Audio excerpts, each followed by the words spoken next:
આમોદમાં વેરાઈ માતાજીના મંદિરે 17મા પાટોત્સવ નિમિત્તે ચંડી યજ્ઞ યોજાયો। આમોદમાં દશેરા પ્લોટ ખાતે આવેલા વેરાઈ માતાજીના મંદિરે 17મો પાટોત્સવ ધામધૂમથી ઉજવવામાં આવ્યો હતો। પાટોત્સવ નિમિત્તે એક ચંડી યજ્ઞનું આયોજન કરવામાં આવ્યું હતું, જેમાં 2 દંપતીઓએ યજ્ઞ વિધિમાં ભાગ લીધો હતો। સાંજે 5:30 કલાકે એક ચંડી યજ્ઞમાં શ્રીફળ હોમવામાં આવ્યું હતું।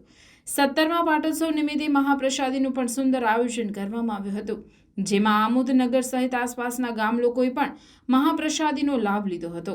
અત્રે ઉલ્લેખનીય છે કે આમોદ દશેરા પ્લોટ ખાતે આવેલા વેરાઈ માતાજી મંદિરે છેલ્લા 17 વર્ષથી હિન્દુ યુવાનોના સાથ સહકારથી પાટોત્સવ તેમજ ભંડારાનું આયોજન કરવામાં આવે છે।